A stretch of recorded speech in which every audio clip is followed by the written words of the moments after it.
Glória a Deus. Mas ele, estando cheio do Espírito Santo, e fixando os olhos no céu, viu a glória de Deus e Jesus, que estava à direita de Deus, e disse: eis que vejo os céus abertos, e o Filho do Homem que está em pé, à mão direita de Deus. Amém? Vou pedir para a igreja bradar, irmãos, esse versículo 56. Amém? 1, 2, 3. E disse: eis que vejo os céus abertos, e o Filho do Homem que está em pé, à mão direita de Deus. Glória a Deus. Louvado seja o nome do Senhor. Estevão, um homem cheio do Espírito Santo de Deus. A palavra de Deus vai mostrar, quem vê o Estevão agora do capítulo 7, versículo 56, o Estevão que viu os céus abertos, não sabe o que ele passou para chegar a esse episódio. É igual Cristo. Antes de ser glorificado, ele teve de enfrentar uma via dolorosa. Assim como ele teve que enfrentar a via dolorosa, Estevão teve que enfrentar a sua via dolorosa. E nós, como cristãos, crentes no Senhor Jesus, não estamos isentos dessa via. Essa via, ela é uma realidade de todos nós.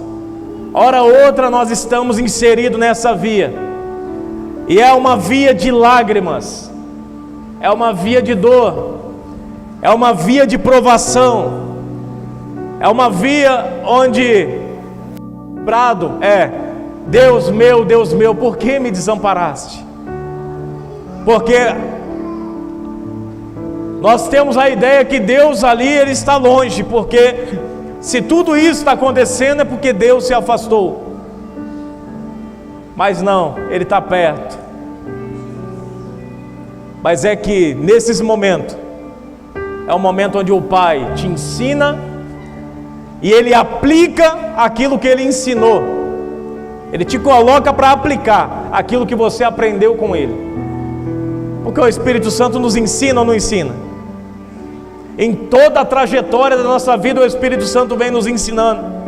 Meu filho, vai por essa trajetória, vai por esse trajeto, vai nessa rota, desvia daquilo, renuncia isso, renuncia aquilo, muda o ângulo, para de olhar para isso. Ele vai nos instruindo e regenerando o nosso homem interior. Louvado seja o nome do Senhor. E o intuito dele é fazer com que o nosso espírito venha a ser convertido, de sorte que isso venha a resplandecer na nossa alma, nos nossos sentimentos e enfim no nosso corpo. Grande parte das nossas crises e das nossas reações externas são resultado de um espírito maltratado, que consequentemente vamos ter uma alma maltratada. O Espírito, nós sabemos, vem de Deus, é o sopro que nos mantém vivos. A alma é a sede das emoções. Davi fala: por que está batida a minha alma? Sempre que se fala de tristeza, angústia é onde? Na nossa alma. Nós somos seres tricotomos. Acho que é assim que se fala. Mas nós temos em nós uma tricotomia: espírito, alma, corpo. Não é à toa que Paulo vai dizer em 1 Tessalonicenses 5:23, que todo o vosso espírito, alma, corpo sejam plenamente conservados. Ele não fala só o corpo, nem o espírito, nem a alma. Ele fala os três. E é de dentro para fora. O trabalhar de Deus, por isso que precisa do Espírito Santo. Não é o homem empurrando. Tem que ser o Espírito Santo trabalhando lá dentro, Porque quem tem acesso ao nosso espírito não somos nós. Quem tem acesso ao nosso espírito é tão somente o Espírito de Deus e a palavra dele. Porque ele vai falar que a palavra é penetrante e penetra como uma espada de dois gumes, que vai até a divisão da alma e o espírito. Então a palavra atinge lá. E a Bíblia vai dizer: o Espírito convence, ele regenera, ele trabalha. E a Bíblia vai dizer que esse homem chamado Estevão era um homem que foi selecionado entre 7. Ele foi um dos 7, mas recebeu destaque. Mas ele foi selecionado para servir a mesa. Qual que é o cargo que ele tinha? Repita comigo: diácono. Era o cargo eclesiástico que ele tinha, que ele recebeu. E o diácono era para quê? Servir a mesa, abastecer as viúvas que estavam passando necessidade, dar cesta básica. Era isso. Porque Pedro, ele levava a palavra tão a sério, juntamente com João, que ele fala: nós, porém, perseveraremos na oração e na palavra. Então ele prepara diáconos, e um deles Estevão, homens de boa reputação, homens de fé, homens de caráter, homens que você não acharia nem um dolo, não acharia culpa, homens notáveis na sociedade, para ser diácono, servir a mesa. Eu não estou dizendo que o cargo de diácono é inferior a qualquer outro cargo, porque não é. Não é, porque o pastor, ele é um diácono também. Porque o dia que o pastor deixar de ser diácono, ele deixou de ser pastor. Os irmãos entenderam? Se não entendeu, se você entendeu, me explica, porque também tem coisas que não dá para entender, só o céu para explicar. O mestre Jesus se inclinando para poder lavar os pés dos discípulos, mostrando que ele só é maior porque ele se inclina para lavar os pés daqueles que são menores, que precisam mais. Essa, irmãos, é a analogia do céu. Essa é a ideologia do céu, não é da terra. Porque na terra grande ocupam grandes cargos, ocupam grandes lugares, mas na teoria do céu é o contrário. Grandes são aqueles que dão atenção a pequenos. Grandes são aqueles que, seja um, seja 10, seja quem for, ele para, dá atenção, ele ajuda, porque ele não dimensiona, não tem essa de multidão. Louvado seja Deus. E esse homem é separado para isso, cheio do Espírito Santo. A primeira missão dele, ele era tão cheio do Espírito Santo, que ele começa a pregar na sinagoga. E ele não prega uma mensagem qualquer. Olha a mensagem do diácono. Olha a mensagem. Ele vai traçar toda a trajetória, desde Moisés, desde Abraão, quando Deus chama Abraão, passando por Moisés, até chegar a Cristo. Ele traça todo o panorama, porque ele queria mostrar para aqueles homens, fariseus, sacerdotes, aonde eles se perderam. Meus filhos, vocês vieram de lá. Ele estava dizendo: vocês não lembram? Vocês foram chamados através de Abraão. Lembra? Deus falou: em ti serão benditas todas as famílias da terra. Vocês vieram de lá. Profeta Isaías falou de vocês, profeta Joel falou de vocês. E ele estava convencendo aqueles homens do erro deles, que eles precisavam se arrepender e mudar de vida. Mas a religiosidade daqueles homens batia. É a hora que a arrogância bate forte. É quando o homem não quer descer do pináculo da sua vaidade. Porque eu, sacerdote, Porque eu, treinado aos pés de mestres, vou ouvir um diácono, vou ouvir alguém que não tem um cargo dentro do templo. Quem que é Estevão? Por que eu vou ouvir ele? E a Bíblia diz que quando ele falava, eles rangiam os dentes, tamanha era a fúria que causava as palavras saídas da boca daquele homem. Repita comigo: isso é a unção de Deus.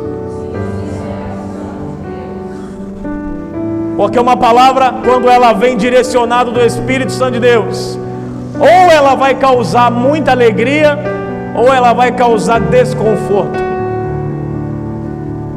Desconforto também é de Deus.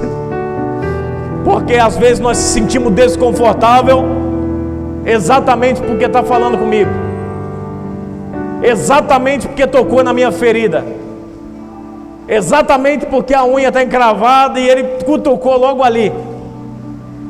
É quando ele dá um tapa na nossa arrogância, no nosso ego, e fala: você tem que melhorar, você é crente ruim ainda, você não está com essa bola toda, você tem que melhorar, tem que descer mais, dobrar mais o joelho, você não tem tanta sabedoria igual acha que tem. É quando Deus fala: eu aqui, eis aqui a sabedoria, eis aqui a sabedoria, quem é antes da sabedoria eu sou. É Deus falando. Antes de você construir o seu eu, a sua personalidade, Ele era: eu sou. E por que a gente quer dizer: nasci assim, vou morrer assim? Como se a sua personalidade viesse antes de Deus, e não veio. Deus veio antes. E quando Ele escreveu a tua história, Ele falou: vai ser assim. E se não for assim, aí é Deus que intervém na história. Sabe por que você nasceu? Deus te deu uma chance. Não é o que a teoria coach fala: você nasceu porque você é o queridinho de Jesus e vai ser salvo. Ou a teoria da predestinação, né? Uma vez salvo, para sempre salvo. Não existe isso, irmãos. Não existe isso. Ou a gente vive na presença de Deus e renuncia o pecado dia após dia, ou se nós vacilarmos, nós iremos cair na rota que nos levará ao inferno. Essa é a verdade que João Batista pregou, e por isso perdeu o pescoço, porque pregou: arrependei-vos, porque é chegado o reino dos céus. Jesus falou assim: mataram João Batista? Ele vai lá, chora, falou: agora é minha vez de pregar, então vamos lá. Arrependei-vos, porque é chegado o reino dos céus. Ele não mudou a mensagem, ele falou a mensagem a mesma: vocês precisam se converter.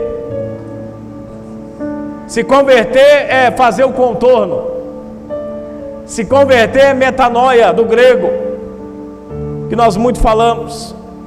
Mudança de mente, mudar a forma. Do grego também temos metamorfomai, que seria a transformação, aquela transformação que é uma palavra que nos leva lá para a transfiguração de Cristo. Quando Cristo se transfigurou, a palavra transfigurar também é metamorfomai, é a mesma que transformados de Romanos 12:2. O que eu estou querendo dizer com isso?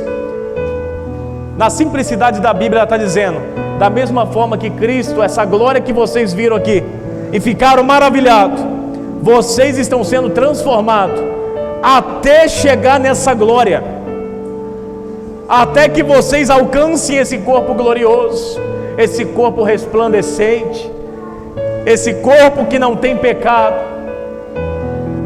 o corpo semelhante de Cristo. Louvado seja o nome do Senhor. E esse homem, ele prega, irmãos, com ousadia e autoridade, e ele nos ensina algumas coisas. Ele vai nos ensinar que as calúnias não são um motivo para nós pararmos. Aonde que ele vai ensinar isso? É só você ler capítulo 6, versículo 13. No capítulo 6, versículo 13, vai dizer: apresentaram falsas testemunhas. Pode abaixar um pouquinho o microfone, por favor. Glória a Deus, aleluia, está ótimo. E apresentaram falsas testemunhas que diziam: este homem não cessa de proferir palavras blasfemas contra este santo lugar e a lei. Ele estava falando a verdade ou não estava, irmãos? Era verdade. Então quando a pessoa pega o que você fala, que é uma verdade, e distorce, isso se torna uma calúnia. E ele vai dizer: a calúnia não é motivo para parar. Ele continuou pregando. Ele continuou, a mensagem não parou, porque mais importante era ele transmitir a Cristo para aquele povo. Mais importante era transmitir a Cristo, testemunhar a respeito de Cristo. E ele vai dizer: chamaram ele, a gente vê Jesus chamado de charlatão, endemoniado, falso profeta, mas ele ignorou tudo isso e continuou prosseguindo. Quantas vezes Jesus foi chamado de endemoniado? Ele expulsa por Beelzebu, príncipe dos demônios. Esse é charlatão, é falso profeta. Até hoje, se você for em Jerusalém e perguntar para alguns judeus quem foi Jesus, eles vão dizer a mesma coisa: falso profeta. Ou, no mínimo, eles vão reduzir, vão falar: foi um profeta qualquer. O que cumpre a palavra de João capítulo 1, versículo 12: vim para os que eram meus, mas não me receberam, mas a todos quanto me receberam, dei-lhes o poder de serem meus filhos. Eles não receberam, nós abraçamos. Vem para nós, que nós queremos. Louvado seja Deus. Bendito é o nome do Senhor. E a Bíblia vai dizer que aquele homem, versículo 54, ele foi rejeitado por aqueles homens. Ele falava a verdade, e quem fala a verdade, uma verdade dolorida, ele fala com dor. Quem fala uma verdade que dói, quem é sincero para falar a verdade, eu estou falando da palavra de Deus, ele sabe que vai machucar, mas ele fala com dor, porque ele sente a dor do próximo. Então aqui ele está sentindo a dor daqueles que ele está falando.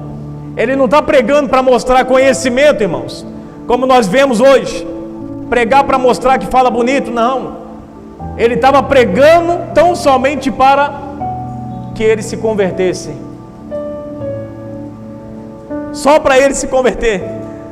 Mas aí parece um paradoxo, parece um contraste, parece uma coisa estranha, porque ele está pregando dentro do templo para aqueles homens que desde 12 anos já recitavam a Torá de cor.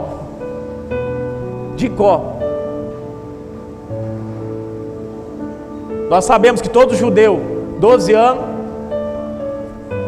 ele é obrigado, ele recita a Torá até decorar. Um menino de 12 anos já sabe falar ela de cor e salteado. Quanto mais um judeu desse, sacerdote dentro do templo. Parece um contraste gigante, irmãos, mas Deus que levanta. É Deus quem pega o pequeno, levanta e fala: eles têm o conhecimento, mas você tem a unção. Eles têm toda a teoria, eles foram treinados, estudados, mas sobre você repousa o meu espírito, João Batista. Sobre você repousa o meu espírito. Pode falar que a minha palavra vai fazer efeito, porque a palavra que faz efeito não é a palavra de inteligência, mas é a palavra de sabedoria, e uma coisa é diferente de outra. Inteligência é o que o professor usa na sala de aula, sabedoria é o que o crente tem que usar todos os dias, desde o momento que ele acorda até a hora dele dormir. tudo ele tem que pensar e falar com sabedoria, porque disso depende a vida dele e das pessoas. Sabedoria. Louvado seja Deus. E Tiago vai falar, não tem desculpa. Tiago fala assim: se alguém tem falta de sabedoria, pede a Deus, pede com fé, que Ele dá a todos, liberalmente. Só pedir. Quem aqui que nunca foi pego numa situação e falou: meu Deus, eu não tenho a resposta? E você abre a mão, fecha o olho e fala: Pai, me dá a resposta, me dá sabedoria. E Ele te dá sabedoria, te dá autoridade. E na hora que você fala, da onde eu tirei isso? E a pessoa sai confusa, tentando entender aquilo. E uma semana depois volta: não entendi, me explica. Sabedoria que vem do alto. Tem homens cursando em grandes faculdades. Não estou fazendo apologia à burrice não, tá, irmãos? A ignorância não. Só estou falando a diferença. Porque tem pessoas que não têm condição de cursar uma faculdade, mas tem homens aí com muito dinheiro que está lá dentro, tem a oportunidade de estar cursando teologia em Harvard, sei lá onde, né? Em tudo quanto é lugar, mas não tem a sabedoria. O ingrediente fundamental para um pregador cheio do Espírito Santo de Deus é a sabedoria. Saber falar, mais do que saber falar, é saber como falar e para quem falar.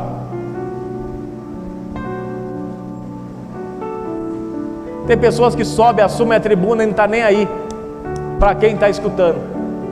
Ele fala as verdades dele, ele bate e depois vai embora.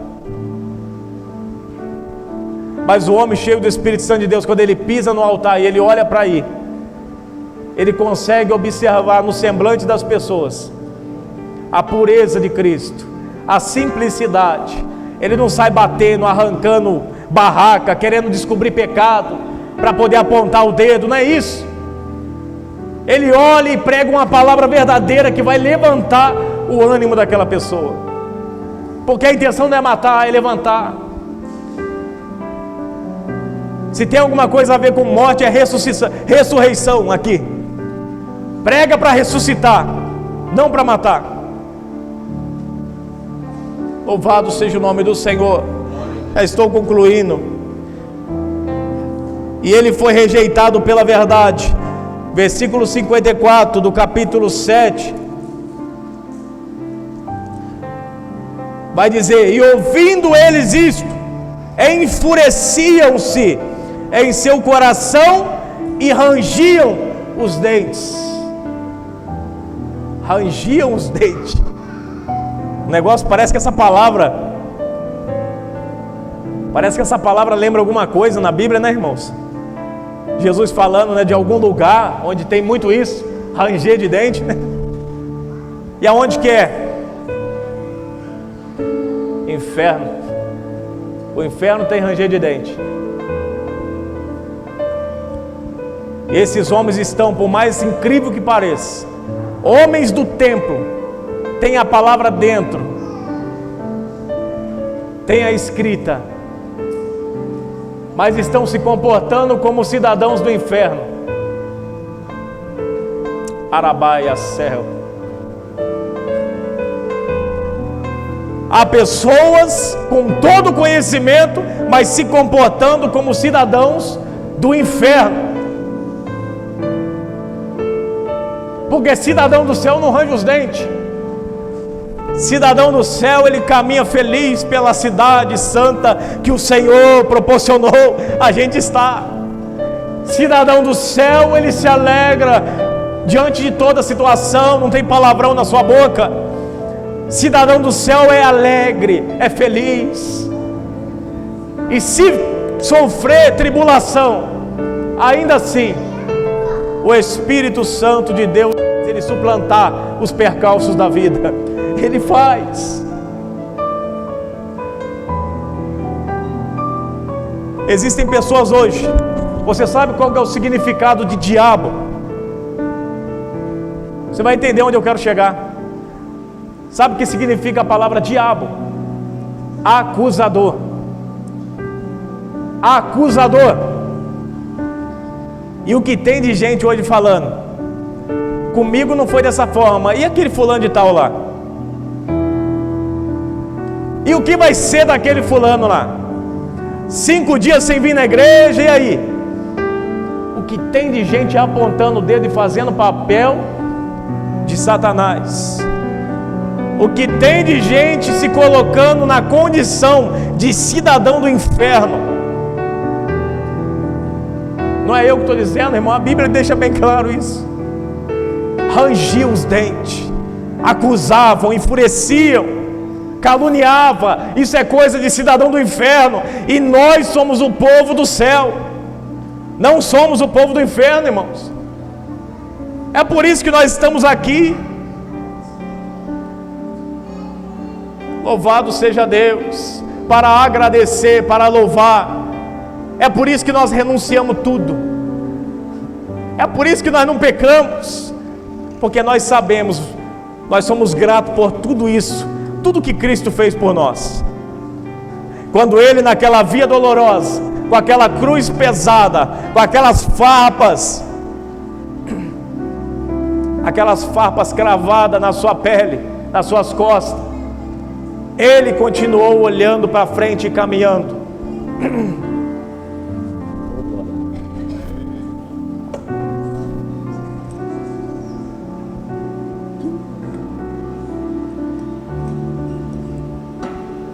Glória a Deus. Então Ele continuou olhando para frente. Ele continuou, Ele olhou para você e falou: vale a pena. Ah, mas vai mentir, vai falhar. Mesmo assim o Senhor vai morrer na cruz por eles. Eu imagino o acusador ali, naquele caminho. Se há um lugar que Satanás queria estar para atrapalhar, é ali. Porque ele não queria que ele chegasse na cruz. Porque se Jesus chega na cruz, nós chegamos no inferno. Então o momento que o diabo mais tentou atrapalhar é o momento da via dolorosa. Você vai por esse povo? Se ele teve poder de mostrar todos os reinos do mundo, ele não podia ali mostrar eu e você pecando, o tanto de morte, o tanto de homicídio, pai matando filho. Ele não podia mostrar ali para Cristo: vai valer a pena, tem certeza? Todo esse sofrimento, olha, por eles, um matando o outro, degladiando. A sociedade virou um coliseu romano, está virando cada vez pior, atacando quem tem virtude, quem não tem é o santo. Quem não tem virtude são os bons, e aqueles que têm virtude são jogados para o cárcere da sociedade. Isso tem acontecido ou não tem? Os mais favorecidos são os que menos têm verdade em si. Hoje a coisa está tão mudada. Você é ruim, você tem porta aberta em muitos lugares. Mas se você tem um coração bom, é porta fechada. Que a prova foi Cristo. Foi nascer aonde? Não tem lugar aqui, não tem lugar aqui, não tem lugar aqui. Aonde tem? Tem uma manjedoura ali. E ele foi lá e nasceu. Mas rejeitado desde o começo. Aonde ele pegavam em pedras e falava: não queremos ouvir a tua palavra. E ele saía com seus discípulos correndo ali. Prova disso, depois você lê João capítulo 6, quando ele vai falar a respeito do seu corpo, que era necessário eles comer do corpo dele, e ele estava falando do pão, participar do corpo, estava falando da igreja, estava falando da unidade. E eles começaram a debater com Cristo, e no final pegaram pedras e foram para lançar nele. Quando ele disse: eu sou, antes de Abraão. E eles falavam, o discurso é interessante demais, irmãos, porque Jesus, a resposta dele é poderosa. Eles vinham com uma pergunta, um questionamento: mas quem é você? Porque Moisés nos deu maná no deserto. Ele falou: que Moisés deu maná no deserto? Foi eu quem dei o maná no deserto, que fiz cair. A diferença é que eu sou o pão vivo que desce do céu. E qual a diferença? Aquele que cai não sobe, porque caiu. Mas aquele que desce, desce porque tem poder para subir quando quiser. Eu sou o pão vivo que desceu no céu. E eu desci porque tenho o poder de fazer a missão, de cumprir a missão e depois subir e levar todo esse povo junto. Louvado seja Deus. Eu pergunto de novo aos irmãos, diante de tudo isso que Cristo passou, que Estevão passou, rejeição, pedradas, João Batista sem pescoço, há motivo para você parar? Há motivo algum para você pensar: desânimo bateu, vou ficar em casa, acabou para mim? Há motivo? Respira fundo aí, irmãos. Puxa o ar bem fundo aí, para você sentir que gostoso. Puxa bem fundo. Vai, irmãos, aproveita. Conseguiu respirar, irmãos? Olha que coisa gloriosa. Você está vivo. Você está vivo em meio de tantas pessoas que já morreram. Deus tem preservado você de pé, porque tem um propósito com a sua vida, tem um propósito com a minha vida, e por isso estamos aqui. Bendito é o nome do Senhor. Depois ele vai dizer no versículo 59: as calúnias não são motivo, rejeição não é motivo para parar, eu vou continuar.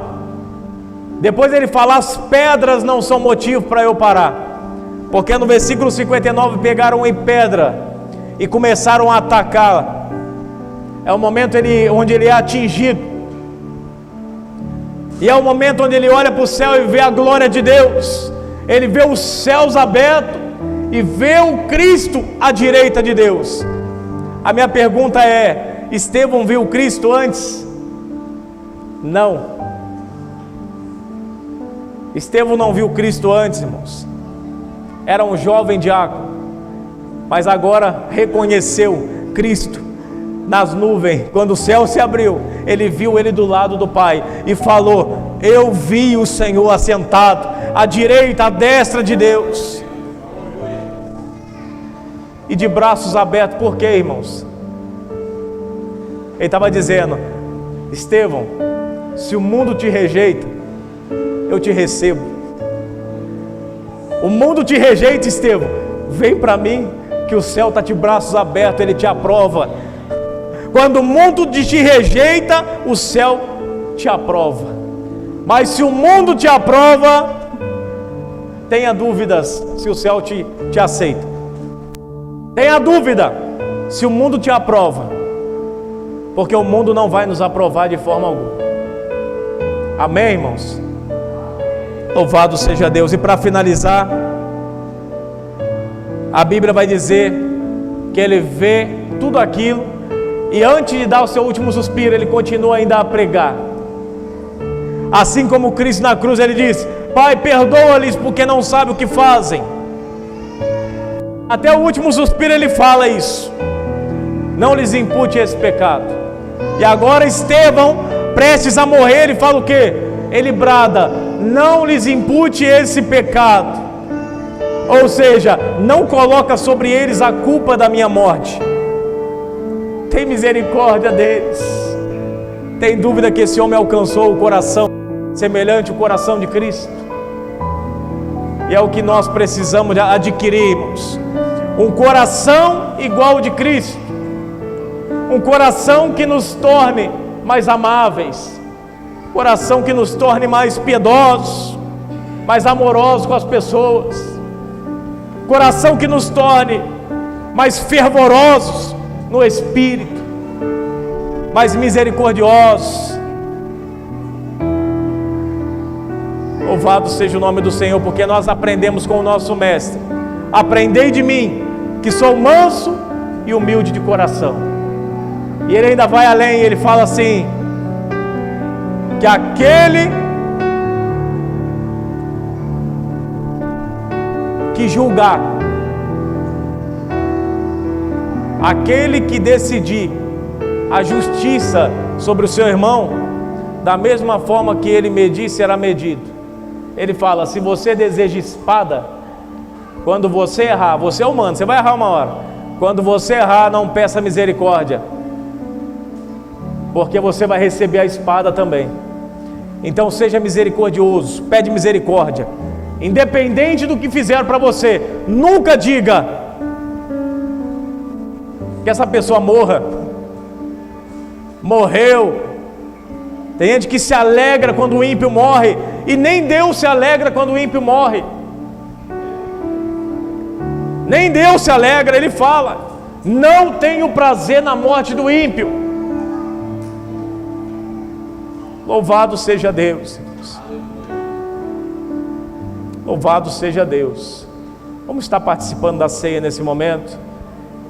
Eu deixo essa palavra para a meditação da igreja.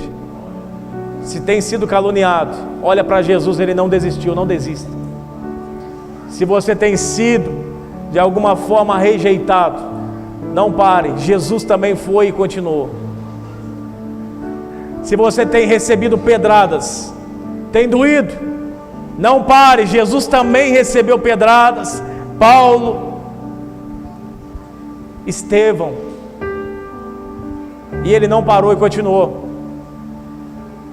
E a morte não é motivo para parar. Estevão, ele passa pela morte, vê os céus abertos e fala: vou continuar assim mesmo, mesmo que eu morra. A morte não é motivo para parar. Estou doente, prestes a morrer. A morte não é motivo para você parar. Tem gente parando porque está doente. Pelo amor de Deus, avisa essa pessoa que a morte na verdade é o princípio, não é o fim, é o começo. A morte não é o fim, é o começo. Nós sabemos disso. Então se alegra. É a dor, é a alegria, seja o que for, irmãos, dê graças a Deus, porque Ele tem nos conservado em vida. Amém, irmão? Sempre que eu leio a história de Cristo, eu fico a pensar com grande emoção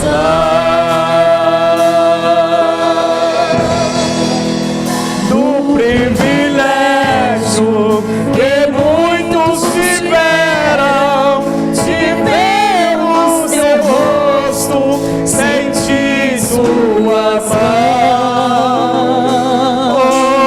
Oh, Espírito de Deus, eu também queria a mesma alegria de vê-lo bem perto, bem juntinho a mim,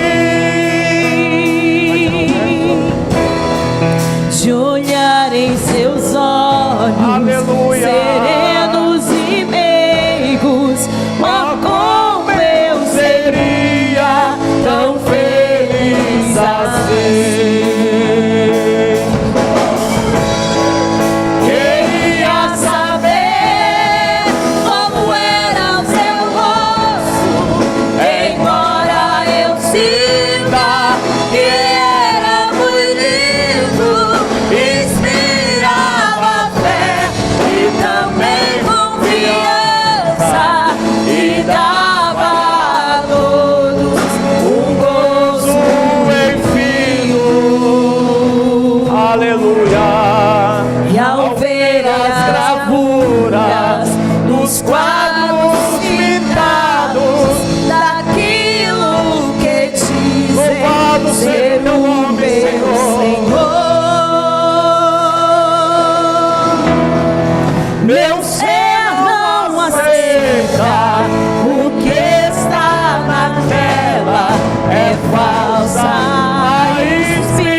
também.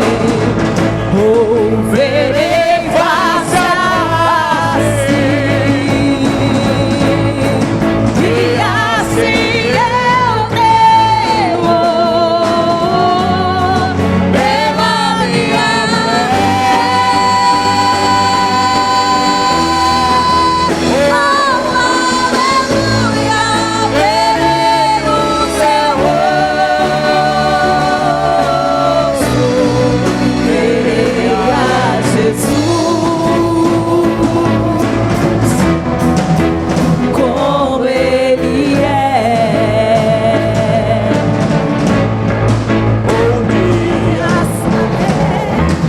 Como era seu rosto, embora eu sinta que era muito lindo, me inspirava fé e também confiança, e dava a todos um gozo infinito.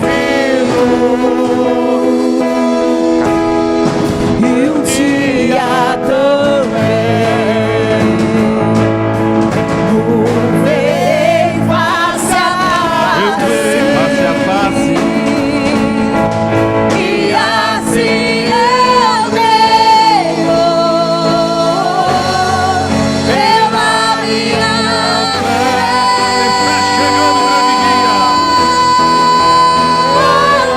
Aleluia, verei o seu rosto,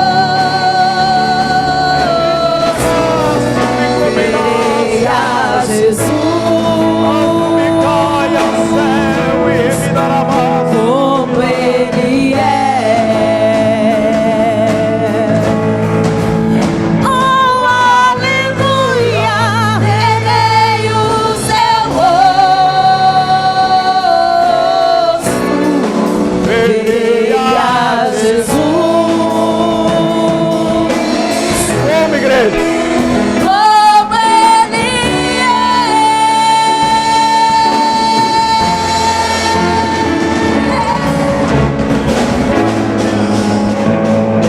Um dia veremos a Jesus como Ele é. Louvado seja o nome do Senhor.